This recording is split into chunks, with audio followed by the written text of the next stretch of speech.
You're listening to the Otis Jiry channel.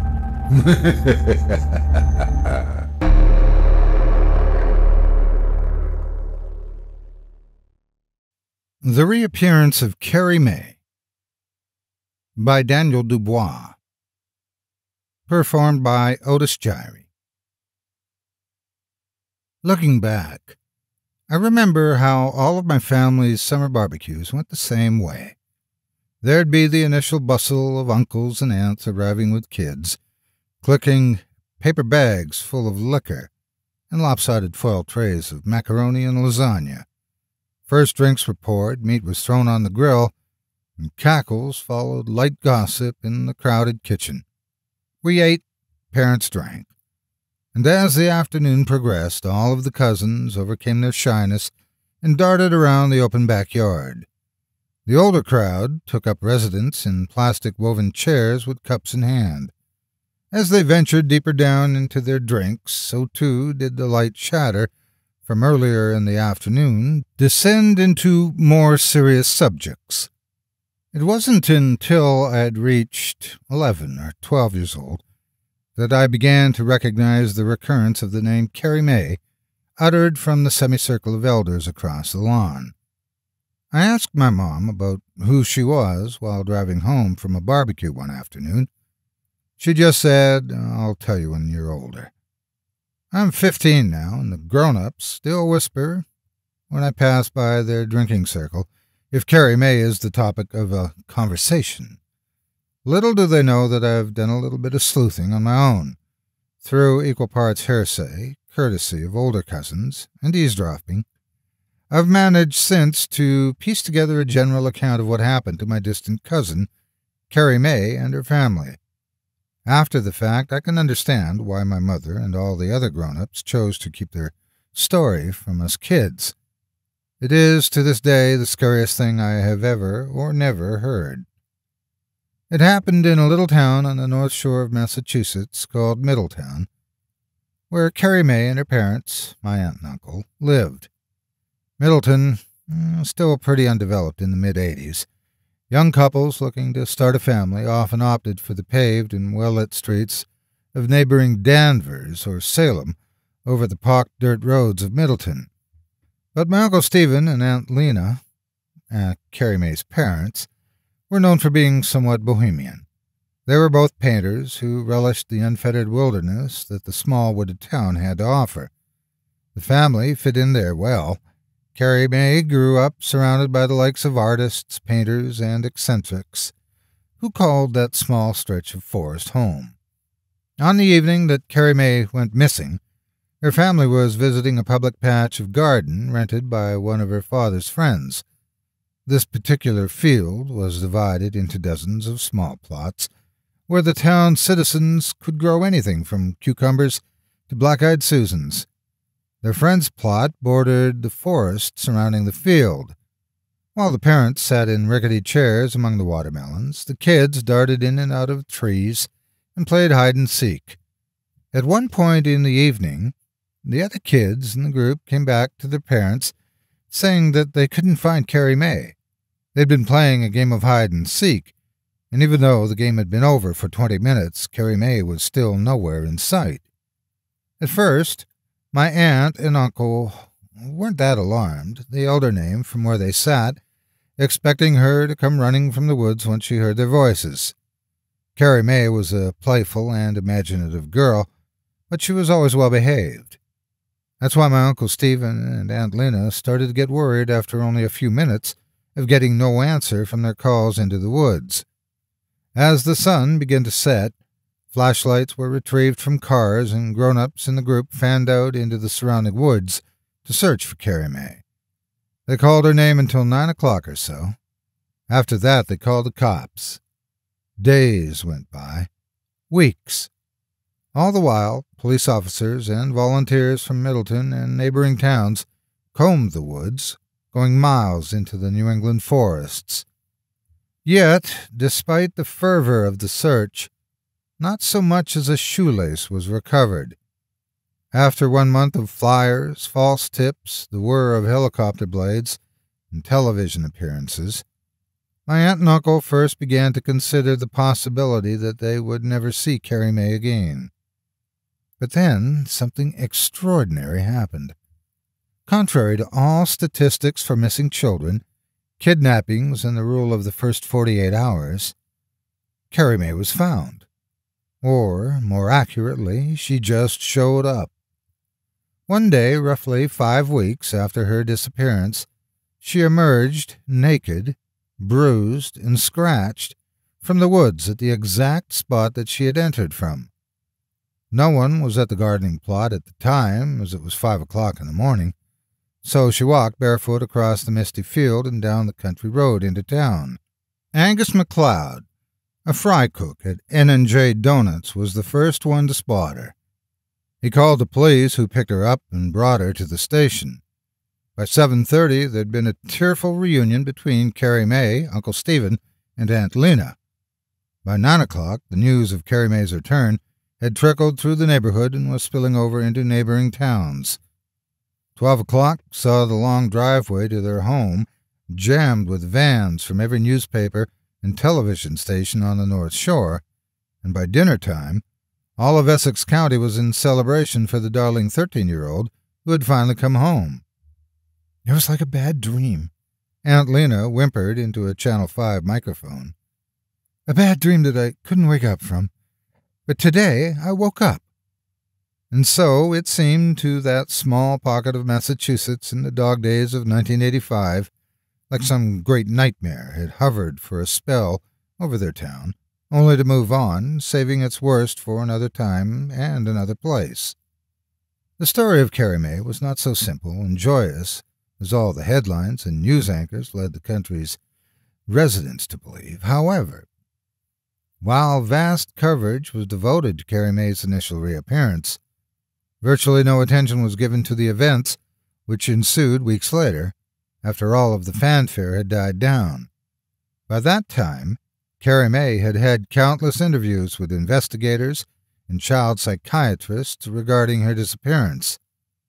Each of these efforts to discover what actually happened was discouraged, however, by Carrie Mae's persistent reply, "I don't remember anything." Making no headway, the professionals backed off, but encouraged my Aunt Lena and Uncle Stephen to monitor Carrie Mae carefully for any unusual behavior. Yeah, was their typical bohemian reply. They were just happy to have their daughter back. Carrie Mae was home. What was there to worry about? And, indeed, for the first few weeks after Carrie Mae's return, there did seem to be little need for concern. Back home in her own room, Carrie Mae quickly slid back into the old grooves of life, as usual. She strung and beaded another dream catcher, feverishly chopped up fashion magazines for a new collage, played Carole King's Tapestry until the needle was shot, and ate tomato and mayonnaise sandwiches by the stack, with a side of cherry Coke, of course. My Uncle Stephen hired a few extra hands at his house painting company so that he could take some time off. The three of them made a trip up to Canobie Lake Park, where Carrie Mae rode the Cannonball roller coaster a total of 8 times in 2 hours, breaking her own record. Within a 2-week period, they ate lobster rolls and French fries at the Clam Box 3 times, and they caught so many fireflies in the evenings that Aunt Lena guessed they could light Fenway Park with them. It truly seemed that life had returned to normal for the small family. Unfortunately for Carrie Mae, Uncle Stephen, and Aunt Lena, those 2 happy weeks would prove to be no more than the eye of the storm. Something truly sinister lay on the horizon, and it came for a visit about 3 weeks after Carrie Mae's return. On the night it happened, Carrie Mae woke her parents up, saying that she couldn't sleep because of a noise in her bedroom. When asked what it sounded like, she said it was a sort of rumbling or grinding. My aunt and uncle went to her room, switched on the light, checked the corners and the closets. They listened too, but after a minute of hearing and seeing nothing out of the ordinary, they told Carrie Mae that she could sleep with them that night. They'd take a closer look at things in the morning.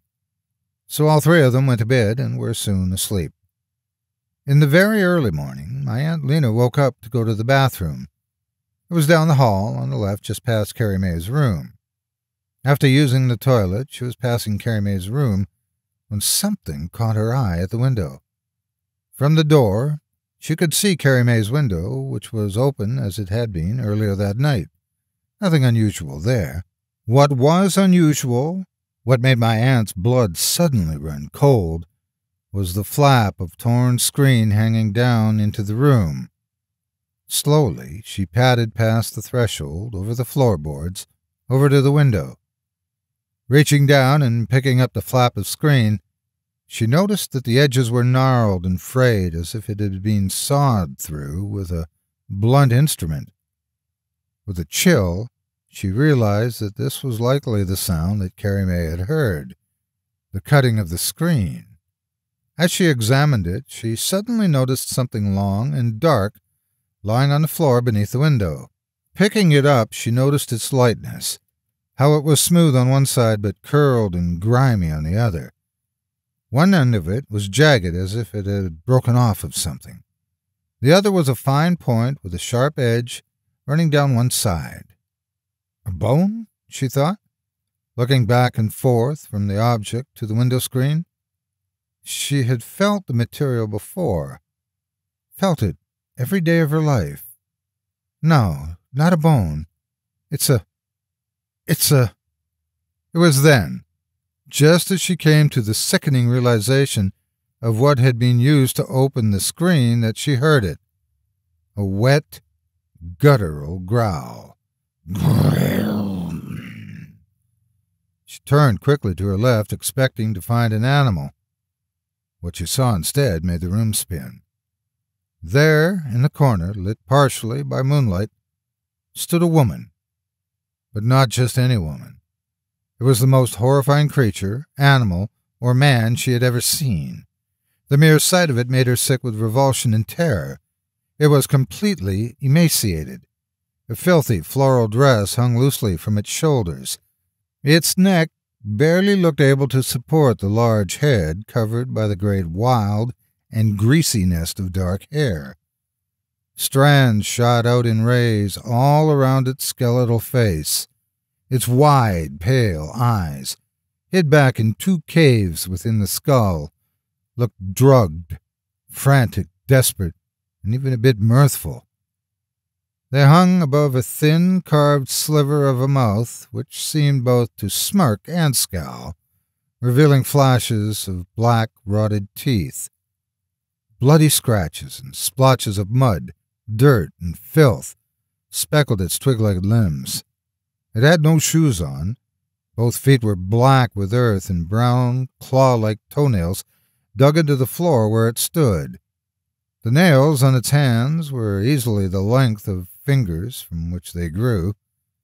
In a flitting observation, it reminded Aunt Lena of the sloths she had once seen at the zoo. 9 great black curls hung from 10 grimy fingers. The 10th, of course, Aunt Lena held in her own hand. It belonged to the left index. Upon seeing the cracked stump where it had once been, she dropped it to the floor.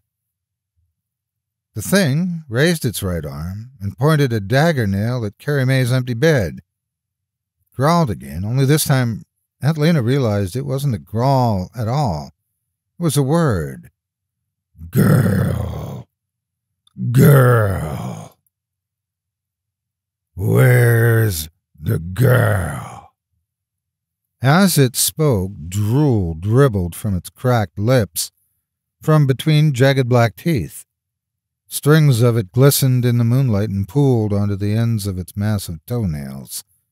Some of it hung from the dark, slender chin, before stringing down onto the front of its dress. While watching the spittle roll down past the bumps of its tiny breasts, Aunt Lena came to another horrifying realization. She had seen that pattern before. Purple, flower, yellow, flower, purple, flower, yellow, flower. T.J. Maxx. Back to school sale. Dear God, I bought that dress. It's Carrie Mae's dress. The thing lurched forward now with something clutched in its left hand, something that had been hidden in the darkness. A sack. A giant, coarse, ancient-looking burlap sack with its wide, dark mouth gaping open. As the creature clicked forward on its gnarled toenails, the great sack hissed across the floorboards at its side. As it advanced, the mouth tightened from a bitter scowl into a wide black grin, a grin denoting an epiphany. "You'll do, you'll do, you'll do." It gargled and practically giggled as it motioned with its free hand toward the open sack. "Get in, get in, get in." Its eyes went wide, wider than any eyes Aunt Lena had seen before. Its wet black mouth opened and shut in a gnashing grit as it began to make clumsy swipes at my aunt with its right hand. "You'll do. Get in." It barked, all in one garbled word. "You'll do. Get in." At this point, Aunt Lena found her vocal cords, which up until that point had been stifled with pure terror. Her survival instincts loosened the screams that had been mounting in her chest since seeing that flap of torn screen. She screamed with all of the delirium and abandon of a creature caught in the claws of death. Backed up against the wall behind her, she quickly scuttled sideways toward the doorway and dashed, screeching down the hall toward her bedroom. My Uncle Stephen was already out of bed. He followed my aunt's shaking finger back toward Carrie Mae's bedroom, only now to find gauzy curtains fluttering in the wind and moonlight. At the window, he could just make out a dark, thin form retreating to the forest's edge. Dawn saw many of the same officers who had calmed and questioned Carrie Mae 3 weeks before, combing the property, kicking through tall grass and brush with flashlights. Not far from where Uncle Stephen had seen it enter the woods, officers found what looked like a rudimentary campsite. The bones and viscera of squirrels sat in a pile by the leaf pine needles mattress. A dugout latrine sat 10 paces from the bed, and under a log near the squirrel remains, officers recovered soggy, moldering newspapers chronicling the return of Carrie Mae. The entire site had a direct view of Carrie Mae's bedroom window. It was quickly surmised by everyone at the scene that the woman who had camped out in the woods near the house for some time before attempting to abduct Carrie Mae, maybe a week, perhaps more. Police obtained a sketch of the woman based off of my Aunt Lena's account of that night. It was distributed throughout the county's police departments. The sketch was also used in one final interview with Carrie Mae following the incident at the house. Carrie Mae, who had been surprisingly calm during the whole event, took one look at the sketch of the woman and began to shake uncontrollably. She had a fit bordering on epileptic, there in the office of the Middleton police chief. While screaming, she attempted to rip her own skin off with her fingernails, screeching, "Like this! She did it like this!" A team of psychiatrists later theorized that Carrie Mae's nervous abduction had been so traumatic that she had repressed it, leaving no conscious memory of her time in the woods. Upon seeing a portrait of her abductor, however, all those memories came rushing back, overloading her conscious mind, frying it with madness. She left the police department that day on a stretcher, her hands and feet bound by leather straps. Rumor has it that she began to laugh uncontrollably in the ambulance on the way to the hospital. She has lived at McLean Psychiatric Hospital in Belmont, Massachusetts, ever since. The North Shore Snatcher, as she came to be called in local folklore, was never found. It's 2016 now, and for all I know, she's dead. Or perhaps she's moved on to woods in some other county, some other state. Who knows? Truth is, she doesn't even need to be alive or present to exist. Like something as traumatic as a shark attack or a plane crash, the memory of what happened to Carrie Mae and her family echoes down the years so that even decades later the fear remains fresh. So odd and disturbing was the event that the older folks are still left glued to their chairs at summer barbecues, brooding over their drinks and trying to piece it all together. All the while, they keep a watchful eye on that border where the lawn ends and the woods begin. Occasionally, a younger cousin will dash in among the trees, only to hear behind them, "Hey, get out of there!" from their parents. "You don't know what's in there." The little culprit will emerge from the bushes, stomping its feet in protest and whining, "Why not? There's no poison ivy around here." But by that point, the parents, looking past the child into the gloom beyond the birches, more to themselves than to anyone else, they'll mutter, "It ain't the poison ivy I'm worried about." Thank you so much for taking time out of your day to listen to this story in its entirety. If you enjoy what you hear and what I do and would like to support me and my efforts, visit my Patreon page at patreon.com/Otis Jiry. If you haven't yet, please hit the like button and subscribe today, and share this video with everyone on your social media. It helps more than you could ever imagine. Again, thank you for listening and have a great day. God bless you.